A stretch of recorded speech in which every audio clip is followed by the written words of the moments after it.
안녕하세요. 동굴아빠입니다. 오늘은 토질 및 기초기술사 115회 서술 2교시에 대해서 강평을 해보도록 하겠습니다. 강평하기 전에 간단하게 문제를 읽어보면서 이게 어떤 문제 유형인지 한번 같이 살펴보도록 하겠습니다. 1번 포화된 흙 속을 통해 흐르는 물의 유출 속도와 침투 속도 관계를 유도하여 설명하시오. 이거는 이론 문제입니다. 이론을 기본적으로 아셔야 되고요. 여기에 곁들여 왔고, 그러니까 엑스트라를 어떻게 가져가야 될지 그런 문제가 되겠습니다.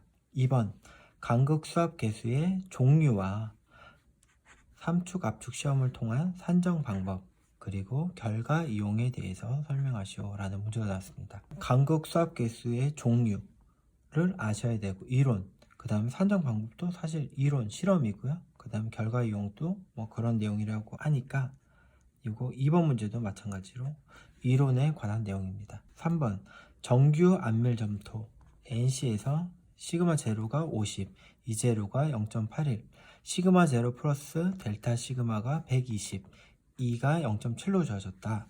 점토의 투수 개수 K는 이렇고 감마가 이럴 때 1번 문제 현장에서 4m 두께의 점토 양방향 배수 요거는 상당히 중요하죠. 2분의 H 4m 두께의 점토가 50% 안밀되는데 걸리는 시간 T를 구하는 문제고요. 그 다음 2번 50% 안밀시 치마량 SC를 구하는 문제입니다. 요거는 계산 문제입니다. 계산 문제이고 추가적으로 이론이 포함된 문제이겠죠. 자, 그리고 4번 UU 그리고 CK0U, CIU 삼축 압축 시험에 대해서 다음에 답하시오. 1번 각 시험에 대한 응력 경로, 그 다음 2번 현장 흙의 응력 상태를 재현하기 위해 UU, CIU 시험에서 가정한 조건과 실제와의 차이점, 그 다음 3번 UU, CK0U, CIU 시험의 실무 적용이라는 문제가 나왔고요. 이거 역시 이론 문제입니다. 자, 5번 굴착 벽체 배면의 지표면에 상제 하중이 작용하게 될 때 1, 2 조건에서 굴착 벽체에 추가적으로 발생하는 수평 압력을 부시네스크 탄성회와 비교하여 설명하시오 라는 문제고요. 1번 상제 하중 전 굴착 벽체 설치, 그러니까 굴착 벽체를 먼저 설치했다는 거죠. 2번 상제 하중 후 굴착 벽체 설치. 이 문제는 이제 이론에 관한 문제입니다. 이론도 아주 어려운 이론이죠. 자, 6번 A 시료, B 시료에 대해서 입도 분석 결과가 아래와 같을 때 A 시료, B 시료를 1번 문제 통일 분리법으로 분류. 그 다음 2번 A 시료와 같은 A 시료가 뭐가 됐든 그게 공학적 특성치 결정시 고려사항이라는 문제입니다. 그래서 요거는 사실 계산 문제 같기도 하고요. 그 다음에 공학적 특성치 결정시 고려사항이니까 요거는 이제 왁구의 문제인 것 같기도 합니다. 그래서 115회 2교실 문제를 보니까요. 앞서 제가 용어 풀이를 해드렸을 때는 거의 이론은 조금이었고 왁구의 문제였는데 2교시 문제를 보니까 거의 이론에 관한 문제예요. 계산 문제고요. 그래서 제가 봤을 때는 115회 2교시만의 난이도는 상이 아닐까 생각을 합니다. 상, 어부, 상입니다. 극 난이도, 아주 높은 난이도의 문제가 아니었을까. 그래서 115회 필기 합격하신 분들은요, 자부심을 가지고 사셔도 될 것 같아요. 자, 그러면은 본격적으로 강평을 시작해 보도록 하겠습니다. 1번 물의 유출 속도와 침투 속도의 관계를 유도하여 설명하시오. 이 문제를 딱 보면은 이 그림부터가 생각나죠. 이 네모난 거. 그래서 이렇게 흙 입자가 있고, 그래서 전체 최적은 V가 되고 이 흙 입자의 최적은 VS가 되고, 그리고 요 간극은 부분은 VV가 되는데, 이러한 관계, 그러니까 유출량 Q는 VA는 VS와 그 다음에 간극의 면적 VV 요게 같다라는 이론을 해가지고 산출을 하게 됩니다. 근데 요거의 관계를 유도하면은 아무리 이 그림을 크게 그리고 이런 식을 큼직큼직하게 써도 한 페이지 이상은 아마 못 쓰지 않을까 생각이 됩니다. 그래서 이런 문제는 이제 왁구를 어떻게 잡아가냐 이런 문제인데요. 1교시 때 다시의 법칙이 잠깐 나왔잖아요. 그러니까 다시의 법칙, 가시의 법칙의 원리라든지 식을 말하는 거죠. 그 다음에 가정 조건이라든지 이런 내용에 대해서 조금 쓰고, 추가적으로 라플레이스 방정식을 유도하실 수 있는 분들은 유도해도 상당히 좋은 엑스트라가 될 것 같아요. 그래서 첫 페이지 쓰시고 두 번째 페이지 쓰면은 괜찮은 흐름이 될 것 같습니다. 그러면 또 세 번째 페이지는 뭘 쓰냐, 정말 난감한 문제죠. 그래서 저 같은 경우는 이제 생각을 해보니까 현장 투수 시험의 필요성이라든지 혹은 유출 속도와 그 다음에 침투 속도의 활용, 그래서 유출 속도 같은 경우는 이제 파이핑 검토라든지 유량 검토, 그 다음에 침투 속도는 오염 물질의 이동 경로, 이동 속도 파악이라든지 이럴 때 쓴다. 이런 식으로 아마 전후 엑스트라를 가져가지고 본론 유도하시면은 괜찮을 것 같습니다. 그래서 2교시 중에는 그래도 1번 문제가 풀기가 괜찮았다라고 말씀드리고 싶습니다. 자, 2번 보겠습니다. 간극수압 개수의 종류와 삼축, 압축 시험을 통한 산정 방법, 결과 이용에 대해 쓰시오. 간극수압 개수는 BDA입니다. 그래서 B는 등방 압축이고요. 그래서 시그마 3, 델타 시그마 3분의 간극수압 증가량 델타 U가 되겠고요. 요 D는 일축 압축을 말합니다. 그래서 델타 시그마 1 마이너스 델타 시그마 3 축차 응력 증가량분의 그 다음에 간극수압 증가량이 되겠고요. 그 다음 A 같은 경우는 이제 시그마 델타 1분의 델타 U가 되겠습니다. 그래서 이게 삼축 압축이죠. 그래서 간극수압의 종류는 이렇게 쓰시면 될 것 같고요. 삼축 압축을 통한 산정 방법은 뭐냐면은 삼축 압축 시험을 통해서 간극수압을 측정을 하죠. 요거는 이제 B 등방 압축과 그리고 일축 압축의 과정이다. B하고 그 다음에 D에 대한 간극수압 증가량을 쓰고 요거를 풀으면은 A 개수가 얻어지니까 요걸 말하는 거예요. 그래서 제 서브노트에 있으니까 요걸 참조하시면 되겠습니다. 그 다음 결과 이용은 마찬가지입니다. 그래서 안밀 치마량 산정을 할 때 델타 P 대신에 델타 U를 넣는다든지 혹은 안밀 상태를 판단한다든지 강도 증가율 또는 포화도 판단할 때는 B를 쓴다. 이런 내용을 쓰시면 되겠습니다. 자, 3번 계산 문제 한번 풀어볼게요. 정규 안밀 점토에서 1번 문제 같은 경우는 50% 안밀되는데 걸린 시간 T를 물어보고 있습니다. 안밀 소요 시간 T 같은 경우는 제 시간 계수 TV분의 안밀 개수 CV 곱하기 H 제곱으로 구하는데 50%라고 했으니까 TV 값은 0.197입니다. 이 정도는 분명히 암기를 하고 계셔야 돼요.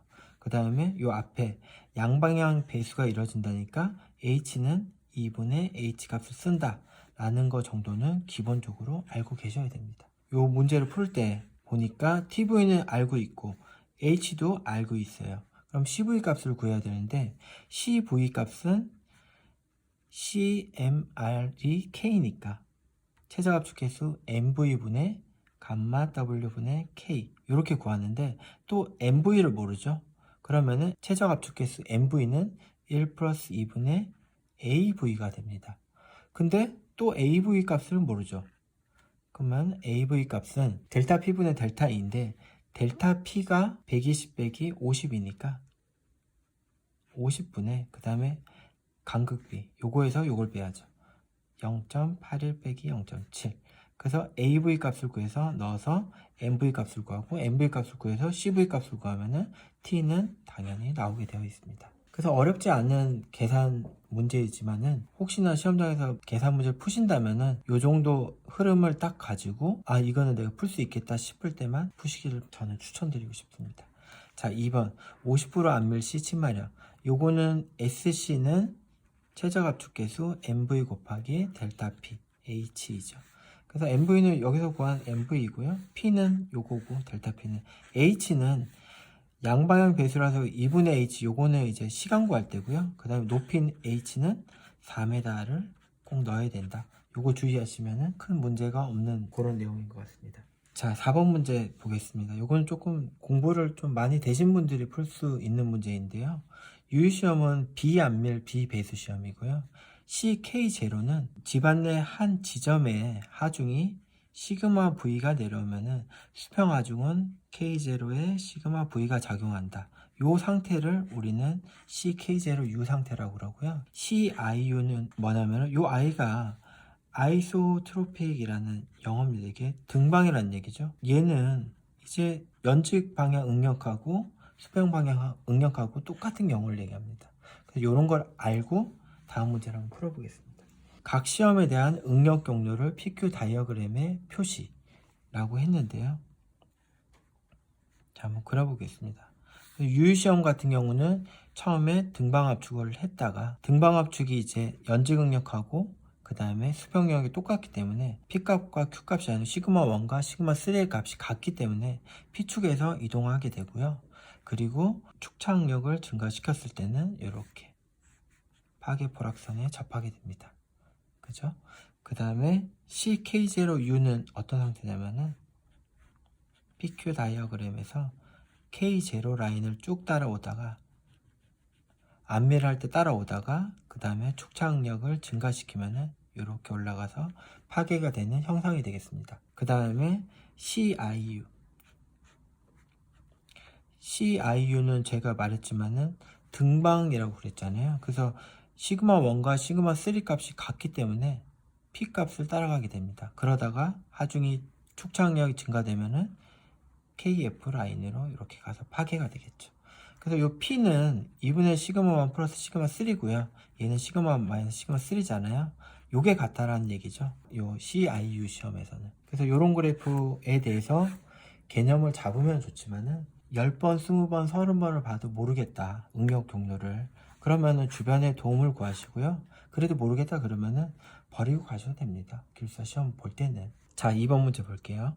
현장 흙의 응력 상태를 재현하기 위해 UU, CIU 시험에서 가정한 조건과 실제와의 차이점. 요거는 그냥 상식적으로 생각을 하시면 돼요.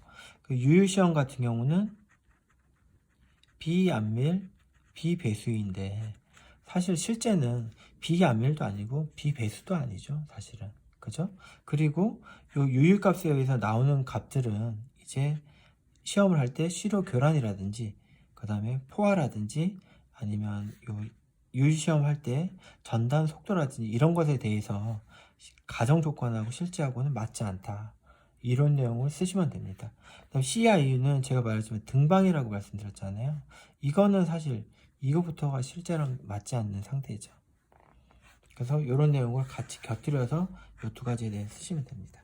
3번 UU, CK0U, CIU의 실무 적용. 요거는 뭐 생략하도록 하겠습니다. 너무 뻔한 내용이니까요. 자, 생략하도록 하고요. 자, 5번 문제 풀어보겠습니다. 부시네스크의 탄성해. 이거는 우리가 연직 방향 하중 증가량하고 수평 방향 응력 증가량 할 때 지중력 할 때 부시네스크가 나왔는데 웬 갑자기 수평 압력이라고 다들 당황을 하실 거예요. 저 역시도 당황을 했고요. 근데 이제 문제를 한번 볼게요. 그러면은 골착벽체를 설치를 할 때 하중을 먼저 주고 설치를 하냐 아니면은 골착을 먼저 하고 할 거냐 라는 문제예요. 요거 잠깐 보시면은 하중을 먼저 주고 요거 잠깐 가릴게요. 하중을 먼저 주면은 하중에 의해서 집안의 강도가 올라가겠죠. 올라간 다음에 골착벽체를 설치하고 골착을 하면은 변이가 적게 발생하겠죠. 이렇게. 근데 먼저 이렇게 골착벽체를 설치해 놓고 하중을 주면은 변이가 더 많이 발생을 하겠죠. 그래서 요 문제는 어떤 문제냐면은 변이와 그 다음에 포화승비와 관련된 이제 토합의 문제라고 생각하시면 돼요. 그래서 상제 하중 전에 골착벽체를 설치하는 경우는 하중이 먼저 작용을 하냐 혹은 골착과 이 벽체 설치를 먼저 하냐에 따라 토합이 변하게 되겠죠. 변이량도 달라지게 되고 그런 관계와 부시네스크 토합과 이제 비교를 해보라 라는 이런 문제가 되겠습니다. 그래서 부시네스크 토합은 요 가정 조건이 있는데 가정 조건은 이제 집안은 탄성적이며 그 다음에 균질하고 그 다음에 등방의 조건 그리고 이러한 해를 탄성해를 풀면은 이거는 강성벽체에 작용하는 그런 토합이 되겠습니다. 삼각형 토합이라고 말씀드릴 수도 있을 것 같아요. 그래서 첫 번째 장애는 부시네스크 탄성애를 이렇게 풀어가는 방법. 그러니까 지중해, 지상해 혹은 하중이 작용을 했을 때 연지 극력은 이렇게 줄어들게 되고, 그러니까 델타 시그마 V는 심도의 자승에 반비례해서 줄어들고, 그 다음에 수평 토합은 요 값의 거리에 따라 이렇게 줄어들게 된다. 그래서 H는 R분의 1에 비례하여 줄어들게 된다. 이런 첫 번째 내용에 대해서는 부시네스크의 그런 연지 응력이라든지 수평 응력을 풀어내는 이런 내용을 조금 쓰시고요. 그 다음 요 다음 장에서는 요 내용을 처음에 말씀드린 요 내용하고 변이하고 그 다음에 이런 관계에 의해서 풀어주시면 되겠습니다. 자, 문제 1번. 상제 하중 전에 굴착 벽지를 설치를 한 경우입니다. 그래서 1번 같은 경우는 어느 정도 변이가 발생된 상태죠. 변이가 발생됐고 여기에 추가적으로 하중이 발생이 되면은 하중 작용만큼 수평 토합은 발생하게 됩니다. 그래서 부시네스크의 탄성해의 수평 압력과 거의 유사한 상태가 되겠고요. 그 다음 2번 같은 경우 상제 하중 후에, 그러니까 이렇게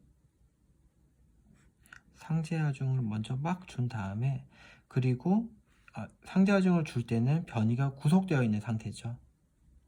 근데 이렇게 굴착을 하고 벽체를 세우면은 순간적으로 이제 응력이 해방이 되고 변이가 발생하게 됩니다. 그래서 변이가 발생하게 되므로 토합은 상대적으로 작아지게 되겠죠. 그래서 부시네스크의 수평 압력과 달라진다 라는 개념이 되겠습니다. 그래서 이거는 뭐냐면은 강성벽체하고 그 다음에 실제 발생하는 연성벽체 하고의 차이점을 사실 기술해도 되는 문제라고 생각합니다. 여러 토지기술사 분들과 의견도 나눠봤지만은 요 정도, 그러니까 강성, 이 벽체의 강성 유무에 따라 아니면 변이, 그리고 포화슨비의 유무에 따라 예전 고전 토합인 강성 벽체와 연성 벽체 토합이 어떻게 좀 차이가 난다, 요런 정도만 서술을 하시면은 될 것 같습니다. 자, 그러면은 6번 문제 이어서 보겠습니다. A시료, B시료에 대해서 입도 분석 분포가 아래와 같을 때 질문에 답하시오.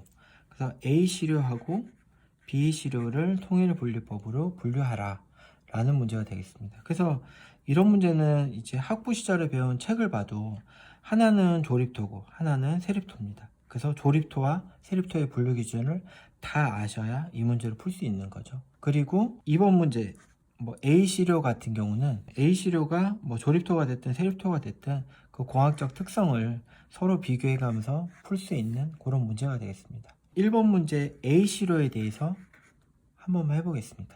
같이. 통일 분류를 하기 위해서는 F와 F1 값이 있어야 되는데 F 값은 75 마이크로미리의 통과율을 얘기하고요. 그 다음 F1 같은 경우는 4.75mm를 통과하고 그 다음에 75 마이크로미터에 남는 양을 얘기합니다. 그래서 이 값의 유무에 따라 조립토냐 세립토가 분류가 되고요. 자갈하고 모래가 분류가 됩니다. 그래서 A시료 먼저 보도록 하겠습니다. A시료 같은 경우는 0.075mm, A시료의 넘버 200번째 0.075mm 통과율이 50%가 안 되기 때문에 42%죠. 이기 때문에 얘는 조립토가 됩니다. 그래서 이게 1번 과정이 되고요. 2번 과정은 조립토 내에서 샌드냐 자갈이냐 요건데, 요거는 이제 F와 F1 값에 의해서 이제 구분이 됩니다. 그래서 F 같은 경우는 요 42가 되겠고요. 그 다음에 F1 같은 경우는 100 빼기 요 42니까 58이 됩니다. 그래서 F1, 그러니까 F1 58이 2분의 100-F 42, 그러니까 29이기 때문에 F1이 크기 때문에 얘는 모래입니다. 그래서 조립토고 모래라는 게 판정이 됐고요. 그 다음에 0.075mm 통과율이 12%가 넘기 때문에 얘는 SM 또는 SC가 되고요. 요 M과 C는 어떻게 선택을 하냐면은 요 뒤에 나와 있는 LL 값과 PI 값을 선택을 하면 됩니다. 그 소송도 곡선 있죠? PI와 그 다음에 LL 곡선에 여기 A 라인이 있고 U 라인이 있잖아요. PI 값이 0이기 때문에 얘는 요 선상에 있고요. LL 값이 44이기 때문에 여기 어디 찍힐 것 같습니다. 그러니까 A 라인의 아래에 있기 때문에 얘는 M이 되겠습니다. 그래서 요 A 시료는 실트질 모래가 되겠죠. 그래서 이런 식으로 이제 풀고요. B 시료는 이제 제가 잠깐 봤는데 얘는 세립토이거든요. 요 0.075mm 통과율이 50%가 넘기 때문에 그래서 요 곡선에 따라 통일불법을 분류를 하면 됩니다. 그다음 2번 문제는 A 시료, 그러니까 SM에 대한 이런 특성치 결정시 고려사항이지만은 요 세립토와 마찬가지, 그 다음에 아시토 분류와 비교해가지고 같이 설명하시면은 문제에 대해 충분한 답이 될 것 같습니다. 자, 115회 2교시를 같이 강평을 해봤는데요. 저 역시도 너무 생소한 문제가 많아가지고 준비를 하는데 시간도 오래 걸렸고 설명을 하면서도 많이 버벅대지 않았나 생각을 합니다. 많이 양해해 주시고요. 3교시 강평 때 뵙도록 하겠습니다. 고맙습니다.